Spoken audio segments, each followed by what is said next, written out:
So I'm Trudi Cueto. I'm from Carfrae farm in East Lothian, and our current agritourism business, we have 3 self-catering cottages and we do outdoor activities as well. We started first with the self-catering cottages, and the first one we opened was 4 years ago, and the most recent one we opened a year ago in April 2021. We do a range of activities. The most popular ones are on the water. We're fortunate to have a loch on the farm, so the Danskin loch, and it's probably the smallest loch in Scotland, but still a loch. And we do sup yoga, and there's a forest bathing activity which involves walking around the loch in the wooded area, and it finishes with a swim in the loch. And there's introduction to mindful loch swimming, which is also, as you can imagine, involves jumping into the loch.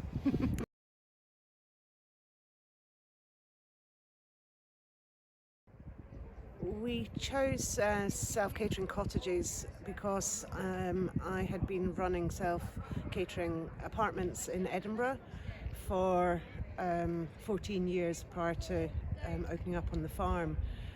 And I therefore had experience of what was involved in running that type of business. And the lion's share of what, albeit it was always urban based, it was in Edinburgh. So, but I was able to basically just transfer the systems that we'd used in Edinburgh onto running the cottages on the farm. I think the experience that I had, I felt I was able to hit the ground running. And yeah, that was the main thing I would say that helped.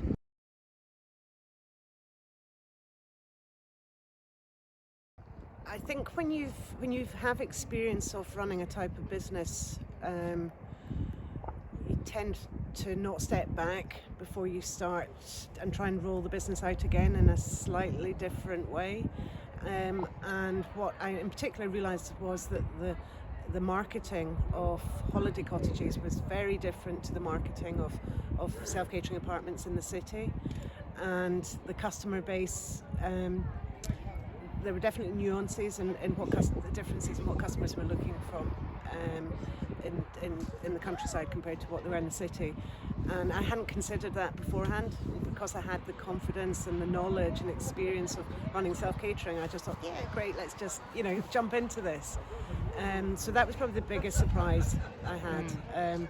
And we had to, after we had opened, we discovered that. So, and we had rates as well. I think the rates management, we hadn't looked at that closely enough before opening. So when we opened, our rates were really low. Possibly also because we hadn't considered the marketing. So we felt the occupancy was too low, so we dropped the rates down when we opened, and we then, with the rates lower, got really good occupancy. But it's quite difficult then to build your rates back up. So I think looking back, I if I was to have my time again with it, I would have moved a little bit slower and made sure I got the marketing and the rates management side correct, so that the product and the price was going to be consistent moving forward. Because it's difficult to build repeat business if you keep building your rates, if you keep raising your rates, because people have come and they've got it really cheap, and then they had a great experience and they want to come back, but suddenly your rates have doubled. So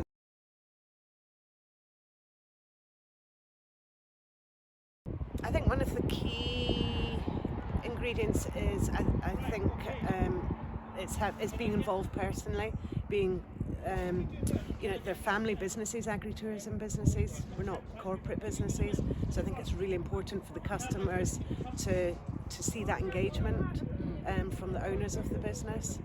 And I think from our experience, people are looking for that. You still have to read people and know. We get a lot of people coming to stay, and they just want to relax and have time to themselves, and so you have to be able to read people. But I think it's making sure that the face of the business is in the business as well.